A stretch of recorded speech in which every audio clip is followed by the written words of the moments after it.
Na aula de hoje a gente vai conversar um pouco sobre hormônio folículo estimulante, tá? Já vai pegando aí o teu lápis, a tua caneta para tu poder fazer algumas anotações que você considere relevante. Lembrando também, se caso você deseje ter acesso a esse slide de apresentação aqui, só basta você manter contato comigo aqui pelo WhatsApp do canal que eu faço questão de mandar para você esse slide para de repente você utilizar ele em uma apresentação, por exemplo, de seminário ou para estudar para uma prova. Lembrando também que as informações que eu vou estar passando aqui são informações mais para o nível superior, tá? Então, se você é aquele estudante que quer saber só a função do hormônio folículo estimulante, que é a questão de amadurecimento lá dos ovócitos, beleza. Essa é a informação literalmente que tu tem que saber para ensino médio e que o FSH é um hormônio que é produzido pela hipófise. Literalmente é isso que cai em provas de vestibular e no máximo que cai é ciclo menstrual. Aqui não, aqui a gente vai estar dando um aprofundamento maior sobre o hormônio FSH, tá? Dito isso, vou falar aqui sem medo, vou descarregar aqui as informações, se liga no pipoco e vamos embora, tá? Então veja só, o hormônio folículo estimulante é uma glicoproteína heterodímera sintetizada e secretada na porção anterior da hipófise, no caso a adenohipófise. Lembrando que a adenohipófise tem duas porções, a neurohipófise e a adenohipófise. A neurohipófise produzem vários hormônios, mas tem dois que são bem conhecidos. O ADH e a ocitocina, que eu já gravei para vocês e publiquei aula aqui no canal, tá? Então, é um hormônio glicoproteico, o que nós chamamos de proteína conjugada. Uma proteína conjugada com, digamos que um radical glicano, né?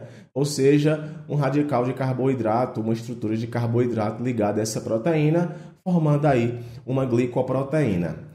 Entretanto, quando a gente vai falar sobre a ação metabólica do FSH, é importante destacar que ele não é um hormônio isolado, ou seja, que trabalha naquelas funções sozinho. Diversos outros hormônios estão envolvidos em questões de ciclo reprodutivo feminino, tá? De formação de gametas, de características femininas, vários hormônios estão envolvidos nessas características. O FSH é um deles. Por que eu estou falando para vocês isso? Porque sempre que a gente fala de FSH, a gente também já fala do LH, que também é um hormônio produzido pela hipófise, tá? E também é uma glicoproteína.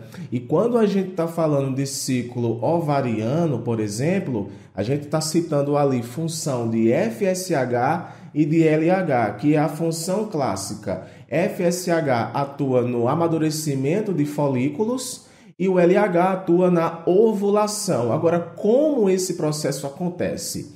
É importante destacar que a gente está falando de hormônios. E eu estou repetindo isso aula após aula. A função do hormônio é carregar mensagem. A função do hormônio é ativar células para elas produzirem suas proteínas. Eu já falei isso, mas eu costumo sempre repetir. Não é o hormônio que vai pegar uma coisa e levar para o outro lugar. Não é o hormônio que vai chegar lá catalisando aquele negócio. Não, o hormônio ele ativa células para estas produzirem determinado tipo de proteína. Então, toda vez que a gente fala de hormônio, a gente também está falando de membrana plasmática, porque existem receptores nas células para determinados tipos de hormônio.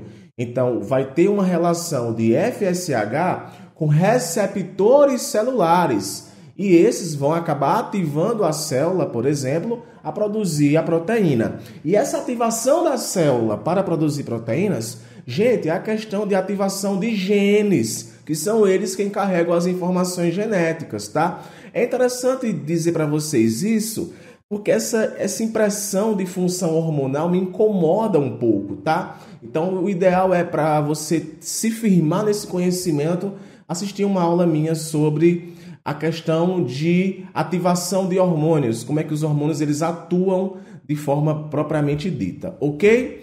Então, outra coisa que eu quero destacar para vocês é o seguinte: quando a gente está falando acerca de gameta, de ovócito, de célula germinativa feminina, blá, blá, blá, blá, blá, blá, blá, blá, gera uma certa dúvida com relação a várias nomenclaturas que estão envolvidas neste mecanismo ovulatório.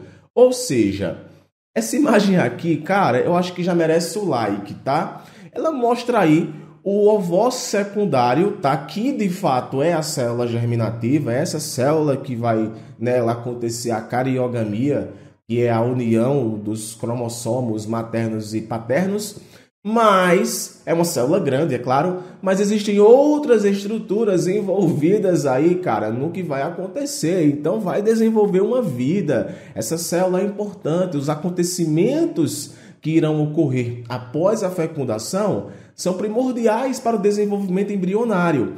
Então, essa estrutura celular, que é o gameta, que é o ovócito, ela é revestida por várias outras células que desempenham funções interessantes, mas o aluno costuma meio que confundir o que é uma coisa com a outra. Eu não tinha planejado colocar isso na aula para falar sobre FSH, mas é importante. Para você poder entender aonde essa célula vai agir, tu tem que entender quais são os componentes dos mecanismos que ela vai poder ativar, tá? Então, olha só, afinal, quais as diferenças entre folículo e óvulos? Gera muita confusão. Então, olha só. De forma resumida, podemos dizer que enquanto os óvulos são constituídos por uma única célula e são a própria célula reprodutiva das mulheres, então tá aqui, ó. Os folículos ovarianos são estruturas multicelulares que contêm em seu interior cada um dos óvulos. Então, o folículo ovariano literalmente vai estar aí contendo dentro dele o óvulo. Outras células, tá? Eu coloquei aqui a numeração apontando, elas merecem muito destaque. O que é uma célula da granulosa? O que é uma célula da teca? Onde é que isso... Não, isso tudo está ali a nível de folículo ovariano, tá? Então, olha só, aqui em 3... a gente está apontando aqui para uma célula da granulosa. Por que eu estou dizendo isso? Perdão. Porque quando eu for falar sobre FSH e na próxima aula sobre LH, essas células vão estar sendo comentadas, porque a ativação hormonal muitas vezes acontece nessas células, beleza? Então aqui as células da granulosa. Essas células têm como funções a proteção e o suporte do gameta necessários para o seu desenvolvimento. E são células da granulosa estão envolvidas na questão de dar o suporte, tá? Porque também irão produzir alguns hormônios e também proteger. 4 e 5 aqui são células da teca, tá? 4 e 5, células da teca que ficam aqui fora. As células da teca também protegem o folículo em desenvolvimento, dando suporte estrutural e vascular até a ovulação. Nossa, Patrick, nunca ninguém foi tão claro para mim para dizer o que é óvulo, o que é folículo, o que é célula da granulosa e o que é célula da teca. Claro que se eu fosse falar aqui sobre essas células, seria uma aula inteira sobre elas. Mas eu quero levar vocês a saber distingui-las do que é que está falando. Quando falar célula da granulosa, está falando daquilo. Quando falar sobre células da teca, está falando daquilo. Quando está falando sobre folículo, de tudo. Quando está falando de ovócito, é daquilo. Para tu poder entender esse barato. Ok? Então, dando aqui continuidade. O FSH exerce múltiplas funções com a ativação de 100 genes que codificam diferentes respostas. O que seriam essas respostas? Produção de alguma proteína dentro das células alvo. O que molesta é uma célula alvo, é a célula ao qual o hormônio está se relacionando, tá? A ação do FSH está restrita às células da granulosa. E eu acabei de falar para você quais são essas células. Então, o FSH ele vai atuar em células da granulosa, ok? Esta gonadotrofina atua por meio da ativação da enzima adenilciclase na membrana plasmática, a qual forma AMPC a partir de ATP. O AMPC promove as mudanças metabólicas que caracterizam a ação gonadotrópica, normalmente por meio da fosforilação de proteínas quinase, ou seja, ativação. Então, o hormônio folículo estimulante, que tem como sigla FSH, o próprio nome dele diz o que ele faz, então ele auxilia, tá? Para a ativação de genes específicos em células que protegem e dão suporte ao óvulo, ao ovócito, tá? Dentre estas, destacam-se a atuação dos hormônios. Lembra que eu falei? Não é só o FSH, como hormônio folículo estimulante, hormônio luteinizante, hormônio do crescimento, que essas células da granulosa produzem, tá? Hormônios chamados de TSH, a tierotropina, que desempenham efeitos diretos ou indiretos na manutenção da viabilidade e estímulo de crescimento e manutenção folicular. Tu já sabe o que é um folículo, que eu falei agora há pouco. Beleza? O FSH atua por meio da ligação a receptores específicos nas células-alvo da superfície celular. No entanto, o mecanismo de ação e de sua transdução de sinal em células germinativas do ovário ainda não está totalmente elucidado, tendo sido considerado que esta transdução é mediada principalmente pelas vias adenosina 3,5 monossfosfato ciclo, dependendo da proteína quinase, que eu falei agora há pouco, tá?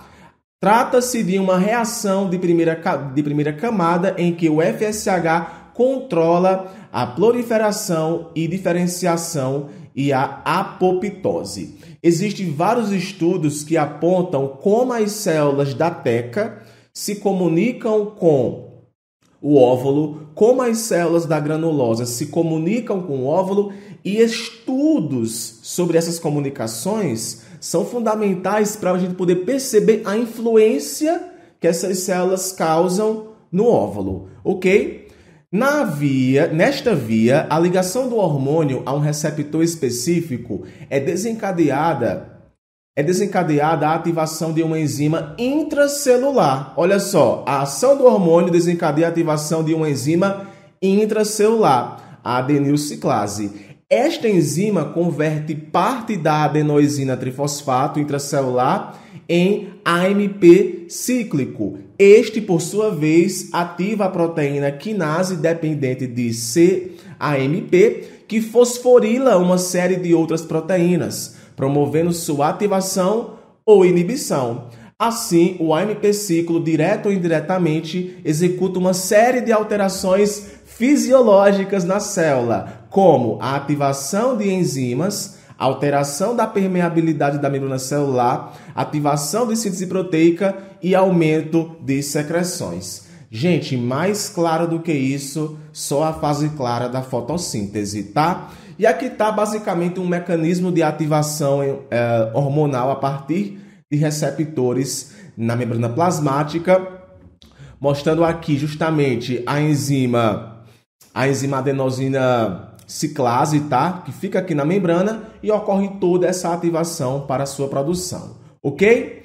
A interação do FSH com o seu receptor desencadeia várias reações intracelulares, que inclui a ativação de mais de 100 genes que codificam diferentes respostas, tais como, vamos lá, estimulação da proliferação celular, a síntese de esteroides e a expressão de receptores para o fator de crescimento epidermal, tá? O IGF-1 e o LH.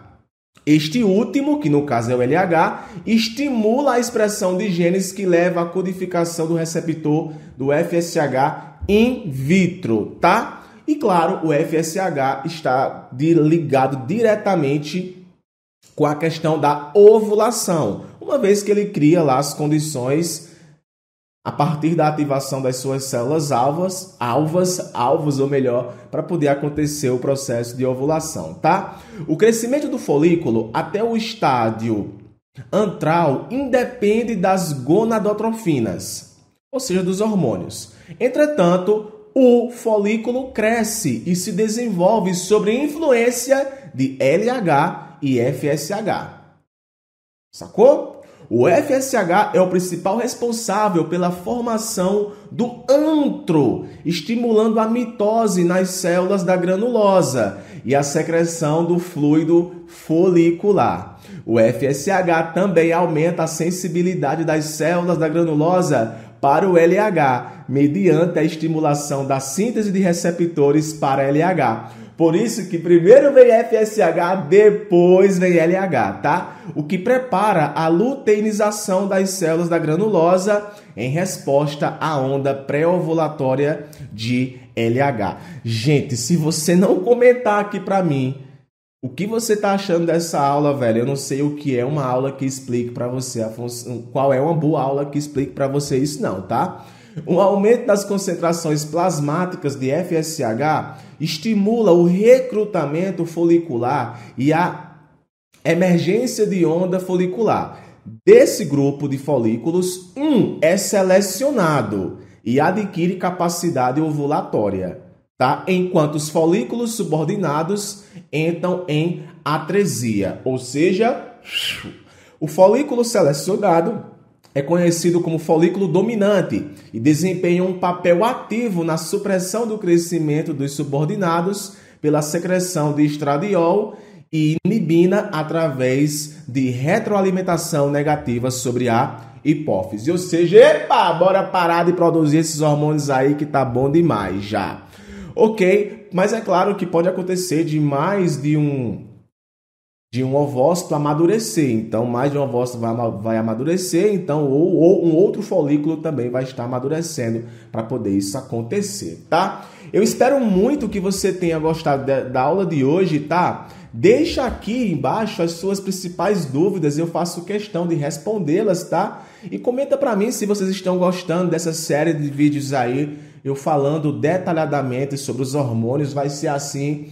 Eu vou detalhar agora aqui no Biolodúvidas diversos assuntos de biologia. Se você apoia meu projeto, compartilha esse vídeo aí em alguma rede social, no Instagram, coisa do tipo, e se inscreve em meu canal, tá? Um forte abraço e a gente se vê na nossa próxima aula. Tchau, tchau!